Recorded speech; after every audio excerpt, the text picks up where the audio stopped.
तो दोस्तों, हमने एमसीयू की शुरुआत से ही 10 रिंग्स का नाम सुना है, लेकिन इस ऑर्गेनाइजेशन की असलियत अब जाकर हमारे सामने आई है शांग-ची मूवी में। एमसीयू की इस 25th मूवी में हमें न सिर्फ उन मैजिकल रिंग्स के बारे में पता चला, बल्कि यहाँ एक बिल्कुल ही नए सुपर हीरो की एंट्री भी हुई। इस फिल्म की स्टोरी तो बढ़िया है ही, इसके साथ ही ये एक्शन और एडवेंचर से भरपूर है। अगर आप इस मूवी को अच्छी तरह समझना चाहते हैं तो ये वीडियो देखते रहिए। आज मैं Shang Chi and the legend of the 10 rings movie को शॉर्ट में एक्सप्लेन करूंगा, तो आइए देखते हैं।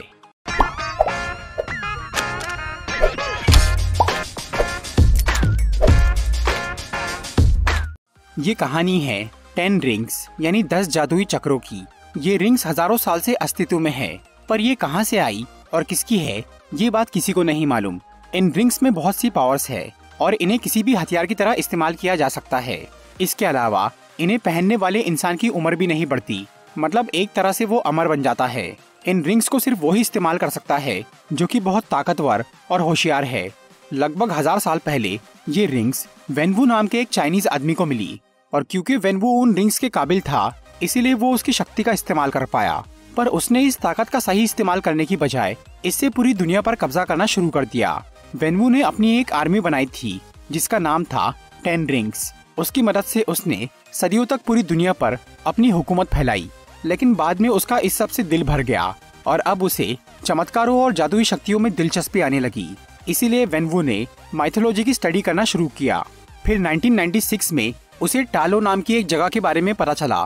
टालो एक दूसरा डायमेंशन है जहाँ पर बहुत से रहस्यमयी जानवर है और वो जगह जादुई शक्तियों से भरी है। वेनवू ने इस दुनिया में तो अपनी पकड़ काफी मजबूत कर ली थी और अब वो टालो पर भी कब्जा करना चाहता था, इसीलिए उसने उस जगह की काफी रिसर्च की। फिर एक दिन वो अपने कुछ साथियों के साथ टालो जाने के लिए निकल पड़ा। टालो का रास्ता एक जादुई जंगल के उस पार था।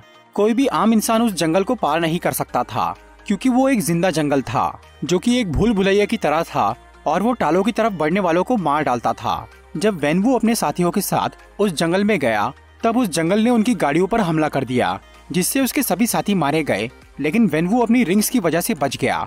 फिर वो किसी तरह उस जंगल को पार करता हुआ टालो के प्रवेश द्वार तक पहुंच जाता है। वहां पर उसे यिंगली नाम की एक औरत मिलती है जो कि टालो की गार्डियन थी। वेनवू जब टालो में घुसने की कोशिश करता है तो यिंगली उससे लड़ना शुरू कर देती है। वेनवू अपनी रिंग से उस पर हमला करता है, लेकिन फिर भी वो यिंगली को हरा नहीं पाता, क्योंकि टालो में रहने वाले सभी लोगों के पास जादुई शक्तियाँ थी और यिंगली तो एक बहुत ही ताकतवर योद्धा भी थी। उसने अपनी शक्तियों से न सिर्फ वेनवू को अच्छी टक्कर दी, बल्कि उसकी रिंग्स को भी अपने काबू में कर लिया और वेनवू को हरा दिया। लेकिन यिंगली ने उसे जान से नहीं मारा और वेनवू भी उससे नाराज नहीं हुआ, क्योंकि वो दोनों एक दूसरे को पसंद करने लगे थे। इसके बाद वेनवू ने उस जंगल में आना जाना शुरू कर दिया और वो यिंगली के साथ वक्त बिताने लगा। अब उन दोनों को एक दूसरे से प्यार हो गया था और उन्होंने शादी करने का सोच लिया था, पर टालो के लोगों को उनका ये रिश्ता पसंद नहीं आया। यिंगली चाहती थी कि वो वेनवू के साथ टालो में ही रहे, लेकिन वहाँ के लोगों ने वेनवू की बुराइयों की वजह से उसे वहाँ आने नहीं दिया। इसीलिए यिंगली टालो को छोड़कर वेनवू के साथ चाइना चली गई और उसने उससे शादी कर ली। टालो को छोड़ने की वजह से यिंगली की शक्तियाँ भी चली गई और यिंगली की अच्छाइयाँ देखकर वेनवू ने अपने सारे बुरे काम बंद कर दिए, यहाँ तक कि उसने अपनी रिंग्स भी उतार कर रख दी। फिर सन 2000 में वेनवू के बेटे का जन्म हुआ, जिसे उसने नाम दिया शांग-ची, और इसके 4 साल बाद उसे एक बेटी भी हुई जिसका नाम था शियालिंग। अब वेनवू की जिंदगी बिल्कुल बदल चुकी थी। वो एक अच्छा इंसान बन गया था और वो अपने परिवार के साथ बहुत खुश था। उधर दुनिया में एक खबर फैल गई थी कि वेनवू ने अपनी रिंग्स उतार दी है और अब उसके पास कोई सेना भी नहीं है। इस बात से उसके दुश्मन बहुत खुश हुए और अब उन्हें वेनवू से बदला लेने का सही मौका मिल गया। फिर सन 2007 में जब शांग-ची 7 साल का था और उसकी बहन 3 साल की थी, तब एक दिन वेनवू के कुछ दुश्मन उसके घर आ जाते हैं। लेकिन उस दिन वेनवू कहीं बाहर गया हुआ था और घर पे यिंगली और उसके दोनों बच्चे थे। आयरन गैंग के वो लोग यहाँ वेनवू को मारने आए थे, लेकिन वो घर पे नहीं था, इसीलिए वो उसकी फैमिली को मारने का सोच लेते हैं। यिंगली उन्हें समझाने की कोशिश करती है, इससे वो बच्चों को तो छोड़ देते हैं, पर वो उसे मारने का फैसला कर लेते हैं। फिर यिंगली उनसे लड़ना शुरू करती है। हालांकि वो एक अच्छी फाइटर थी, लेकिन अब उसके पास उसकी शक्तियाँ नहीं थी, और क्योंकि वहाँ आयरन गैंग के बहुत सारे लोग आए थे, इसीलिए वो उनके आगे टिक नहीं पाती और वो मारी जाती है। बाद में जब वेनवू अपने घर पहुंचा, तब तक उसके दुश्मन वहां से जा चुके थे। वहां पर यिंगली को मरा देखकर और आयरन गैंग के कुछ लोगों की लाशें देखकर वेनवू ये समझ जाता है कि ये काम किसका है। इस घटना की वजह से वेनवू का अच्छाई पर से भरोसा उठ जाता है और वो फिर से अपनी रिंग्स पहन लेता है ताकि वो उन लोगों से बदला ले सके। फिर वो उस अड्डे पर जाता है जहाँ पर आयरन गैंग के लोग मौजूद थे और वो शांग-ची को भी अपने साथ ले जाता है ताकि वो उन गुंडों की पहचान कर सके जिन्होंने उसकी माँ को मारा था। फिर वेनवू अपनी रिंग्स की मदद से उन सबको मार देता है, लेकिन वहाँ पर आयरन गैंग का लीडर नहीं था, मतलब उसका बदला पूरा नहीं हुआ था। इसीलिए वेनवू ये तय करता है कि अब वो आयरन गैंग के लीडर को अपने बेटे के हाथों मरवाएगा। और तब वेनवू फिर से अपनी 10 रिंग्स ऑर्गेनाइजेशन चालू कर देता है और वो उसमें अपने बेटे को कड़ी ट्रेनिंग देना शुरू करता है। शांग-ची को फाइटिंग की प्रैक्टिस करता देख उसकी बहन श्यालिंग को भी फाइटिंग सीखने की इच्छा होती है, लेकिन वहाँ लड़कियों का आना अलाउड नहीं था। इसीलिए श्यालिंग अकेले ही अपनी ट्रेनिंग करती है और वो सबको दूर से देखकर ही सीखने लग जाती है। उधर आयरन गैंग के लीडर को ये पता चल गया था कि वेनवू उसे मारने वाला है, इसीलिए वो अपनी जान बचाने के लिए भागना शुरू कर देता है। फिर सन 2014 में शांग-ची 14 साल का हो जाता है। अब उसकी ट्रेनिंग पूरी हो चुकी थी और वो एक बहुत खतरनाक फाइटर बन गया था और अब वेनवू ने आयरन गैंग के लीडर को ढूंढ लिया था, इसीलिए वो शांग-ची को उसे मारने भेजता है। फिर शांग-ची अमेरिका जाता है और वहाँ वो आयरन गैंग के लीडर को मार डालता है, लेकिन वो मिशन पूरा करने के बाद उसे ये एहसास होता है कि उसने बदले की आग में अपनी माँ के संस्कारों को ही जला डाला। इसीलिए उसे बहुत पछतावा होता है और वो अपने पिता से दूर रहने का फैसला कर लेता है। फिर शांग-ची सैन फ्रांसिस्को चला जाता है और वो अपना नाम और पहचान बदलकर वहीं रुक जाता है। दूसरी तरफ श्यालिंग अपने घर पे ट्रेनिंग कर रही थी और वो अपने भाई का इंतजार कर रही थी, लेकिन शांग-ची घर वापस नहीं आता और इस तरह से पूरे 6 साल बीत जाते हैं। श्यालिंग अब 16 साल की हो चुकी थी और वो ये समझ गई थी कि अब उसका भाई वापस नहीं आएगा, इसीलिए वो भी घर से भाग जाती है। फिर वो चाइना के शहर मकाओ चली जाती है और वहाँ वो खुद का एक फाइटिंग क्लब खोलती है। उधर वेनवू को ये पूरी खबर थी कि उसके बच्चे कहाँ हैं और क्या कर रहे हैं। वो उन्हें जबरदस्ती घर वापस ला सकता था, पर वो उन्हें अपनी मर्जी से जीने का मौका देता है। फिर सन 2024 में वेनवू के साथ एक अजीब घटना घटती है। उसे अचानक अपनी बीवी की आवाज सुनाई देने लगती है। यिंगली की वो आवाज उसे ये बताती है कि वो अभी भी जिंदा है और टालो के लोगों ने उसे कैद करके रखा है।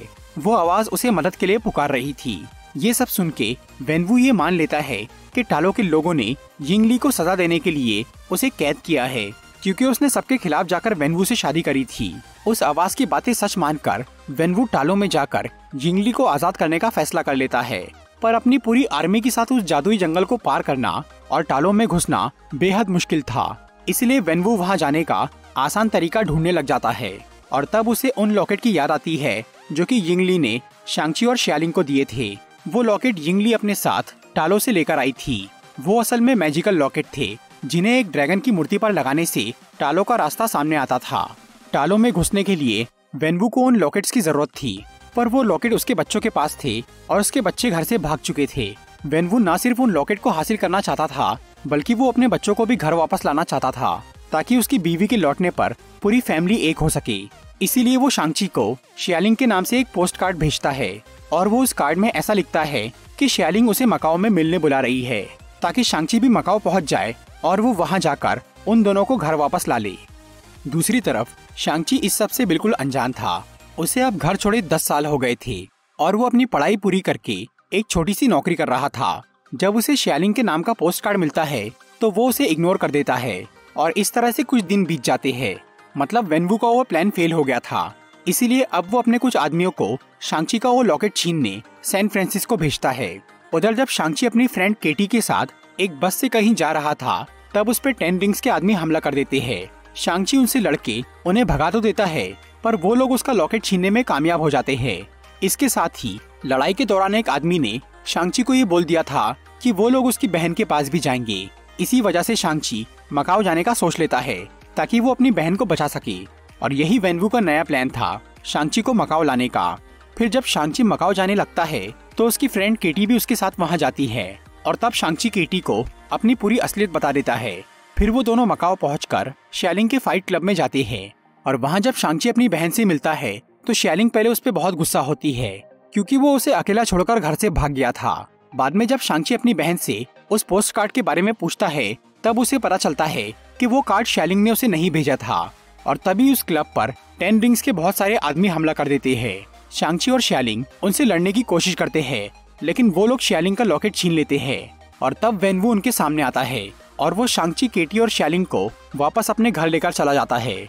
वहाँ वेनवू ने बताता है कि उसे यिंगली की आवाज सुनाई दे रही है और वो उसे मदद के लिए पुकार रही है।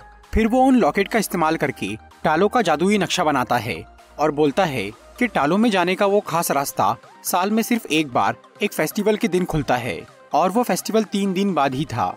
इसीलिए वेनवू ने ये तय किया था कि वो उस दिन अपनी फौज के साथ टालो में जाएगा और अगर वहाँ के लोगों ने उसका विरोध किया तो वो सबको मार देगा। शांग-ची को ये सब बातें बेकार लग रही थी कि उसकी माँ जिंदा है और कैद में है, इसीलिए वो अपने पिता को टालो में हमला करने से मना करता है। इससे वेनवू बहुत गुस्सा हो जाता है और वो शांग-ची, शालिंग और केटी को एक तहखाने में बंद कर देता है। उस तहखाने में उन्हें ट्रेवर स्लेटरी मिलता है। ट्रेवर वही एक्टर था जिसने कुछ साल पहले 10 रिंग्स का लीडर बनने की एक्टिंग की थी और ये बात वेनवू को पसंद नहीं आई थी। इसीलिए ट्रेवर के गिरफ्तार होने के बाद 10 रिंग्स के आदमी उसे चाइना लेकर चले गए थे ताकि वेनवू उसे मार सके। लेकिन जब उसे मारा जाने वाला था तब ट्रेवर ने अपने एक्टिंग से 10 रिंग्स के लोगों का दिल जीत लिया। इस वजह से वेनवू ने उसकी जान बख्श दी और उसे अपने मनोरंजन के लिए वहीं रख लिया। जब शांग-ची, शालिंग और केटी उससे मिलते हैं तो ट्रेवर उन्हें अपने बारे में बताता है और वो उन्हें मॉरिस से मिलवाता है। मॉरिस टालो का एक जादुई प्राणी था जिसे वेनवू ने कुछ साल पहले टालो के बाहर के जंगल से उठाया था। उस तहखाने में रहते रहते मॉरिस और ट्रेवर दोस्त बन गए थे और ट्रेवर उसकी भाषा समझने लग गया था। जब मॉरिस शांग-ची और शालिंग को देखता है तो वो समझ जाता है कि वो दोनों यिंगली के बच्चे हैं और उन्हें देखते ही उसे अपने घर की याद आती है। इसीलिए वो ट्रेवर को बोलता है कि वो टालो में जाने का एक खुफिया रास्ता जानता है। इसी दौरान शालिंग ने उस तहखाने से भागने का तरीका ढूंढ लिया था, इसीलिए वो सब वहाँ से निकल के टालो जाने का फैसला करते हैं ताकि वो वेनवू से पहले वहाँ पहुँच के सबको सावधान कर सके। फिर वो सब 10 रिंग्स के लोगों से बचते हुए वहाँ से भाग जाते हैं और वो उस जादुई जंगल के बाहर पहुँच जाते हैं। वहाँ मॉरिस उन्हें उस भूल भुलैया से निकलने का रास्ता बताता है और वो उस जंगल को पार करके टालो के अंदर पहुँच जाते हैं। वहाँ पर उन्हें यिंगली की बहन यिंग नान मिलती है जो कि अपने भांजे और भांजी का स्वागत करती है। फिर शांग-ची और शालिंग अपनी मौसी को बताते हैं कि उनके पिता को लग रहा है कि उनकी माँ टालो में कैद है, इसीलिए वो यहाँ आने वाले हैं। और तब यिंग नान उन्हें इस बात के पीछे का सच बताती है जिसमें टालो का पूरा इतिहास शामिल था। हजारों साल पहले जब टालो के लोग शांति से जी रहे थे तब अचानक उनकी दुनिया में एक दूसरे डायमेंशन का पोर्टल खुल गया जिसमें से बाहर निकली एक राक्षस की फौज। उस मॉन्स्टर का नाम था ड्वेलर इन डार्कनेस। वो और उसके साथी दूसरों की आत्मा चुरा के अपना पेट भरते थे। उन्होंने टालो में घुस के बहुत तबाही मचाई और कई लोगों को मारा। फिर वो टालो से निकल के पृथ्वी की तरफ बढ़ रहे थे, लेकिन तभी टालो की नदी में से एक जादुई ड्रैगन बाहर निकला जिसका नाम था द ग्रेट प्रोटेक्टर। इस प्रोटेक्टर ड्रैगन की शक्ति के आगे वो आत्मा भक्षक कमजोर पड़ने लग गए। फिर टालो के लोगों और ग्रेट प्रोटेक्टर ने मिलकर उस ड्वेलर की पूरी फौज को वापस उसके डायमेंशन में भेज दिया और फिर प्रोटेक्टर ड्रैगन ने अपनी खाल से वहाँ एक मजबूत दरवाजा बना दिया ताकि वो आत्मा भक्षक वहाँ से बाहर ना निकल सके। इसके बाद ग्रेट प्रोटेक्टर ने टालो के सभी लोगों को अपनी थोड़ी शक्ति और अपनी बहुत सारी खाल दी ताकि वो लोग उससे हथियार बना सके और उस डार्क गेट की रक्षा कर सके। तब से लेकर आज तक टालो के लोग उस गेट की रक्षा कर रहे हैं और जंग की तैयारी कर रहे हैं ताकि अगर कभी वो राक्षस बाहर आ जाए तो वो उसे हरा सके। वो ड्वेलर इन डार्कनेस खुद तो उस दरवाजे को कभी तोड़ नहीं पाया, इसीलिए उसने बाहर निकलने के लिए दूसरों को पुकारना शुरू कर दिया। उसने सदियों से कई ताकतवर लोगों को झूठा लालच देकर उस दरवाजे को तोड़वाने की कोशिश की, लेकिन जो कोई भी उसके बहकावे में आकर टालो गया उसे वहाँ के लोगों ने हरा दिया।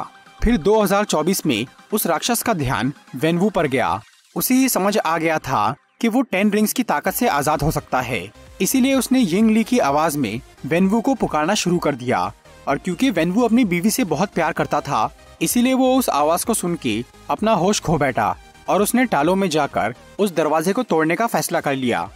यिंग नान की पूरी बात सुनकर शांग-ची और शालिंग समझ गए कि अगर उनके पिता को रोका नहीं गया तो ये दुनिया तबाह हो जाएगी, इसीलिए उन्होंने जंग की तैयारी शुरू कर दी।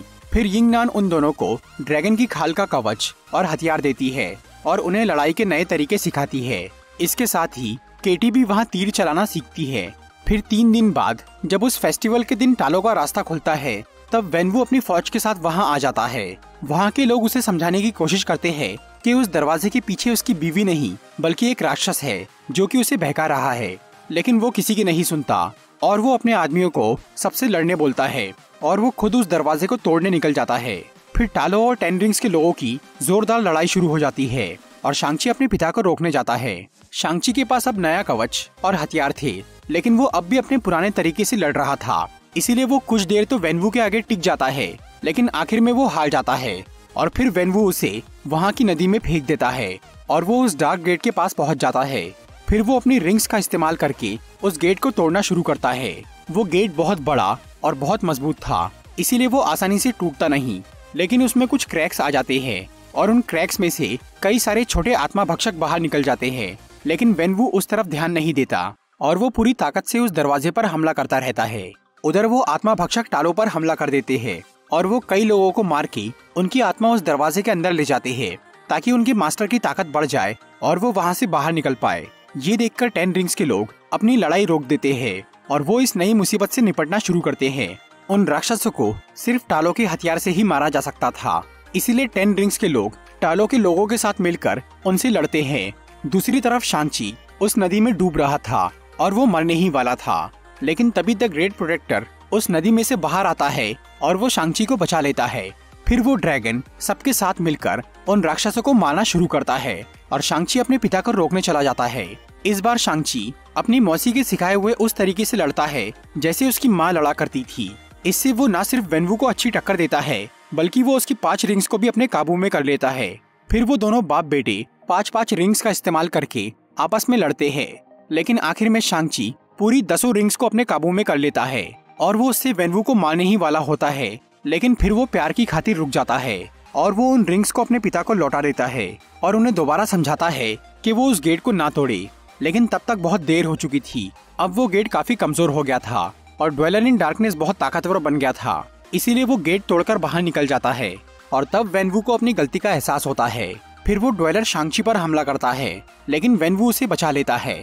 पर तभी वो राक्षस पीछे से उसे पकड़ लेता है और उसकी आत्मा निकालना शुरू कर देता है और तब मरते मरते वेनवू अपनी रिंग्स शांग-ची को दे देता है। फिर वो राक्षस टालो की तरफ बढ़ने लगता है, पर तभी ग्रेट प्रोटेक्टर उसे अपनी शक्तियों से नदी में घेर लेता है और वो ड्वेलर को मारने ही वाला होता है कि तभी उसके साथी उसे बहुत सारी आत्माएं लाकर देते हैं, जिससे उसकी ताकत बढ़ जाती है और वो प्रोटेक्टर की पकड़ से छूट जाता है। फिर ड्वेलर प्रोटेक्टर को ही पकड़ लेता है और वो उसकी आत्मा निगलना शुरू कर देता है। अगर वो ड्रैगन की आत्मा छीन लेता तो उसे हराना नामुमकिन हो जाता, लेकिन तभी केटी दूर से ही ड्वेलर के गले पर एक तीर मार देती है, जिसकी वजह से प्रोटेक्टर आजाद हो जाता है और वो फिर से ड्वेलर को पानी में कैद कर देता है। और तब शांग-ची अपनी रिंग्स उस राक्षस के पेट में डाल देता है और वो उन्हें फुल चार्ज करके उसके पेट में ब्लास्ट कर देता है, जिससे ड्वेलर इन डार्कनेस के टुकड़े हो जाते हैं और वो मर जाता है। इस सब के बाद टालो और 10 रिंग्स के लोग मिलकर उन सबको श्रद्धांजलि देते हैं जिन्होंने उस जंग में अपनी जान गंवाई थी। फिर शांग-ची और केटी वापस अमेरिका चले जाते हैं और वो एक होटल में बैठकर अपने दोस्तों को उस घटना के बारे में बताते हैं। तभी वहाँ पर जादूगर वोंग आ जाता है और वो शांग-ची और केटी को अपने साथ कामरताज लेकर चला जाता है। मूवी के मिड क्रेडिट सीन में हमें वोंग, शांग-ची और केटी कामरताज में नजर आते हैं। वहाँ पर कैरल डैनवर्स और ब्रूस बैनर भी वीडियो कॉल पे मौजूद थे। वोंग वहाँ सबको बताता है कि जब शांग-ची ने पहली बार उन रिंग्स का इस्तेमाल किया तो उससे एक अलग तरह की एनर्जी निकली जो कि उसे कामरताज में महसूस हुई और तब से वो रिंग्स दूर किसी को एक मैसेज भेज रही है। उन रिंग्स को स्कैन करने पर ब्रूस और वोंग को ये पता चला कि वो कई हजार साल पुरानी हैं और उन रिंग्स के बारे में कहीं भी कोई जानकारी नहीं है। और क्योंकि अब वो पावरफुल रिंग्स शांग-ची के पास थी, इसीलिए वोंग और ब्रूस बैनर उसे अपनी सुपर हीरो टीम का हिस्सा बना लेते हैं। मूवी के पोस्ट क्रेडिट सीन में हमें शियालिंग दिखती है जो कि अपने भाई को ये बोल के चाइना गई थी कि वो 10 रिंग्स ऑर्गेनाइजेशन को बंद करने जा रही है, लेकिन अब वो खुद उस ऑर्गेनाइजेशन की नई लीडर बन गई थी और उसने वहाँ पर लड़कियों को भी ट्रेनिंग देना शुरू कर दिया था और वो एक नए तरीके से अपने पिता के काम को आगे बढ़ा रही थी। तो दोस्तों, ये थी Shang Chi and the legend of the 10 rings movie की एक्सप्लेनेशन वीडियो। अगर आपको ये वीडियो अच्छी लगी हो तो इसे लाइक और शेयर जरूर करिए और ऐसी इंटरेस्टिंग वीडियोस देखने के लिए सब्सक्राइब कीजिए हमारा चैनल और इस बेल को दबाइए ताकि आपको हमारी वीडियोस सही टाइम पर मिल सके।